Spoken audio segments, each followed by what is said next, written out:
Hello, everyone. I'm Paris Fox, and I'd like to welcome you to 12 O'Clock High, a podcast on business leadership with Tom Fox, hosted by Richard Lummis.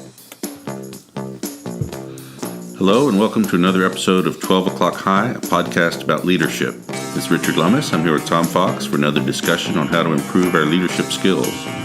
We believe leadership is a skill which can be improved with study of both good and bad practices, and try to draw interesting examples from many sources, including history, fiction, film, and business writing. Welcome back, Tom. Thank you, Richard. Today we're going to go back and look at a topic we've discussed several times before, the fall from grace of General Electric, but from a slightly different vantage point. In an article in the May-June 2018 Harvard Business Review, and in the subsequent interview with Sarah Green Carmichael at the end of July, Roger Martin, who's the former dean of the University of Toronto's Rotman School of Management and is currently the director of the university's Martin Prosperity Institute, identifies some new villains for us. He blames a toxic combination of clueless but deep-pocketed activist investors and mergers and acquisitions folks masquerading as strategists. He also has a slightly different take on the strategic mistakes made by GE in choosing targets for acquisitions. Specifically, his view of which acquisitions make sense and when is very different from the approach taken by GE under Welch and Immelt. Tom, using our 2020 hindsight and Mr. Martin's insights, what can we say about GE corporate governance and acquisition strategy here? So, really interesting article, very interesting podcast, some interesting ideas. But frankly, I guess what struck me was the lessons to be garnered from this. And I really did find some. But on the activist investor, here's what I really wanted to explore with you. You and I both perhaps didn't grow up, but lived through the green mail time. Mm-hmm. And were either directly or tangentially involved in some of those green mail attempts. And is the activist investor just the distant cousin of the green mailer? And if so, is it are they closer in line to the short seller who might be taking things a different direction? But clearly, Martin is not fans of the activist investor. Well, the green mail era was an interesting one because to me it involved the suborning of treason on the part of corporate management to pay off this investor with the shareholders' funds in order to keep their jobs. That's overly simplistic, of course. There were lots of other things going on then. But one of the things Martin points out here is that these activist investors present themselves as having the long-term interests of the company at heart, when in fact, the median time of their investment is 432 days, so just over a year. And fewer than 10% invest for more than 4 years. In a previous podcast, we've talked about the Houston Astros, where a 4-year time horizon was the minimum for their rebuilding efforts. And as Martin says, you simply cannot rebuild a company in 432 days. That's absolutely correct. And then he goes on to say that what these activist investors are trying to achieve is an event. Yes. And once they achieve that event, the stock price will either dramatically go up or dramatically go down, which then they cash out on. But it also is involved or turned on the story, the narrative. And that he feels like the activist investors have really been able to capture the storytelling part of this, the narrative that they are trying to unlock shareholder value. Simply that. And that I guess the lesson I would draw from this is that you need to, if you're attacked in this manner, you need to seriously push back. Now, when I see companies push back, it tends to be almost on a personal level. They attack the activist investor, but I don't think they've really used this model of, as you set out to 462 days on the average holding of the stock and the length of time it takes to really impact a corporation and to really emphasize to the corporation why long-term sustainable growth is in the interest of the shareholders and stakeholders as opposed to an event. Yeah. Well, the activist investor in the in the GE case is a hedge fund called Trion, which invested $2.5 billion in GE in October of 2015. They're not doing very well in that investment. But what Martin thinks is that they're not, despite what he says about the event, they're not really evil, but they are clueless. The remedy they prescribed for GE was simply more of the toxic strategic floundering and focus on mergers and acquisition that they'd been engaging in for 20 years. Right. So I mean, that comes back. So Martin says the problems were obvious at the end of the Welch era, and that Immelt inherited a company that was a bit of a mess and drastically overvalued. Now, I thought that was an interesting point because that's a real problem for a CEO coming in. He's got to depart drastically from his predecessor's path, which has apparently been so successful. Right. And if he even recognizes the overvaluation, how do you communicate that without just savaging your own stock? So I guess the point I drew there was that he actually had some time to try to make some adjustments up until 2008. When 2008 hit, the financial crisis, and that's when the true overvaluation was unmasked around GE Capital. And that he either didn't want to see, or couldn't see the problems that GE Capital brought to the greater GE family.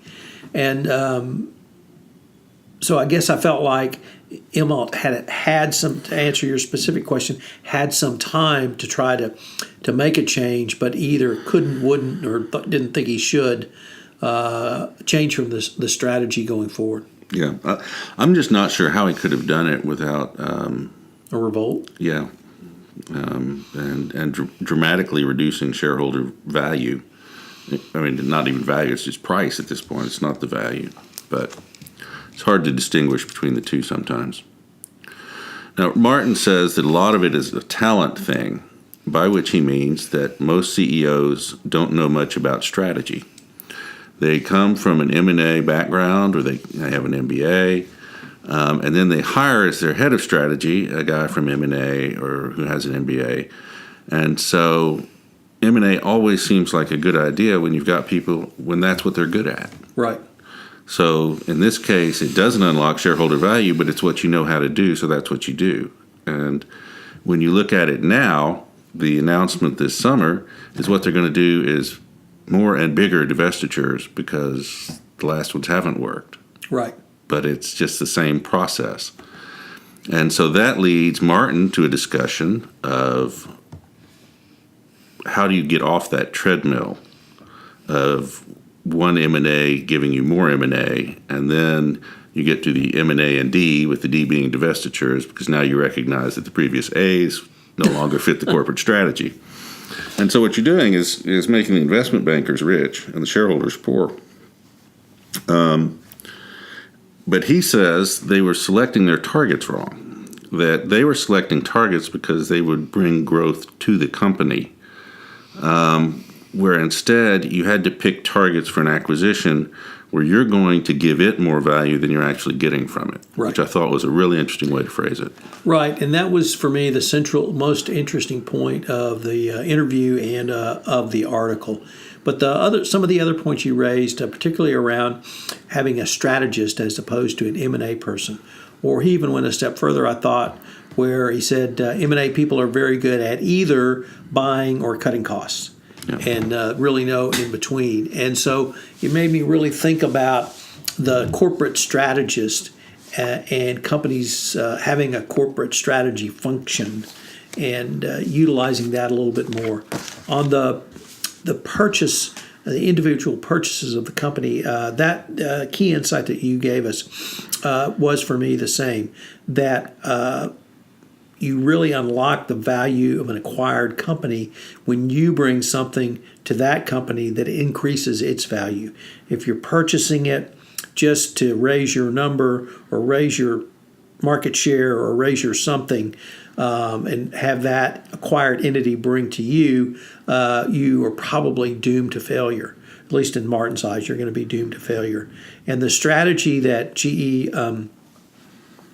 if I could look at the energy division, because that's the one I have the most familiarity with, it being here in Houston, or a large part of it in Houston, up until the Baker acquisition, it seemed that the parts they were putting together complemented each other, and they were actually building an integrated E&P service company through acquisitions. What they were bringing is putting together companies who could not put themselves together. They were basically acting as the financing to do that. Interestingly, that strategy may have worked had Halliburton been able to buy Baker Hughes. So, for instance, Halliburton's drill bit division, SDBS, was going to be required to be divested because Hughes Drilling still is the premier, I think, drill bit company in the world. And so GE was going to get sort of to cherry pick certain parts of the Halliburton operation that they may have been able to integrate more efficiently into GE Oil and Gas, but also would not overlap with current existing units, and the drill bit company being the best example I can point you to, because they had no presence in the drill bit industry prior to that. Yeah. Well, I think that's a great example. And the other thing Martin emphasizes is that the trying to achieve value by, he calls it rejuggling a portfolio of businesses. I think rebalancing is probably a less pejorative term. But the idea does not come to mind that the problem is an uncompetitive value equation with customers. And he emphasizes, as a lot of our more farsighted CEOs have done, that customers have to be first. And he specifically says employees second. Right. That was other important insight, I thought, that he was trying to articulate how GE can make a comeback. And he said it's customers, customers, customers, and it's employees, employees, employees.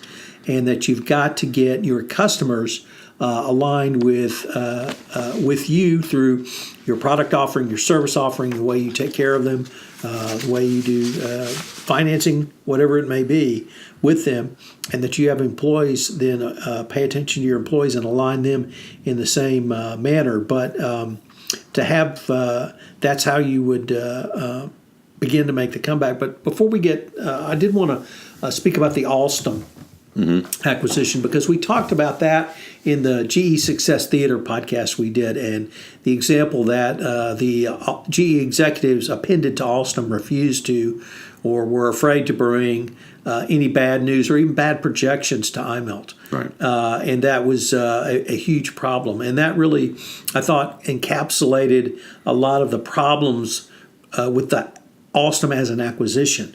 That industrial turbines, they clearly had no idea about the market. They clearly had no idea how to market this product, service the customers. And they were going to do, quote, the GE way, end quote, whatever that might be.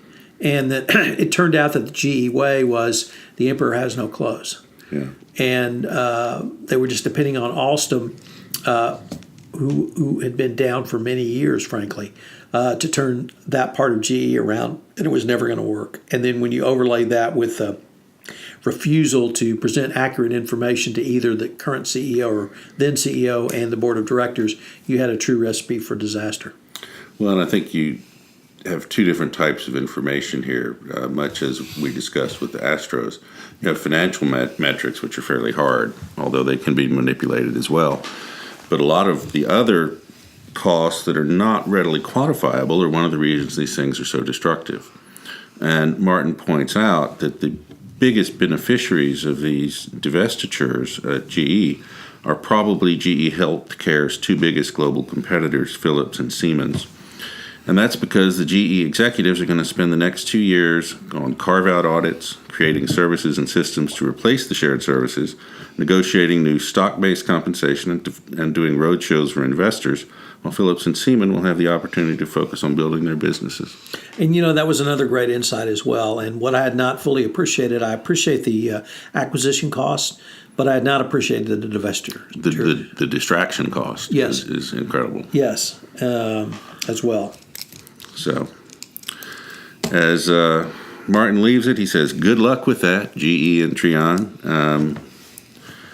Continuing to do the same thing that you've had bad results with, only do more of it, doesn't seem to be the recipe for fixing problems. And Richard, I guess the last sort of takeaway I would have from this article that we use as a basis for this podcast was that this was, I felt in many ways, a very tactically focused article. Yet I found multiple lessons for senior leadership from the strategic level, obviously to the tactical level, but in an article that I thoroughly enjoyed, like I said, from the tactical perspective, multiple leadership lessons as well. So it was a fun read and fun to do for us. It is, and I really enjoyed the article. I look forward to following up with GE over the next couple of years. I hope it's more positive for them than Martin thinks, but I have a feeling he may have identified some of the real long-term problems. For now, there's Richard Lummis and Tom Fox with 12 O'Clock High. This is Paris Fox again. We hope you enjoyed this episode of 12 O'Clock High, a podcast on business leadership with Tom Fox. If you enjoyed the show, please go to iTunes and rate the podcast. Thank you for listening.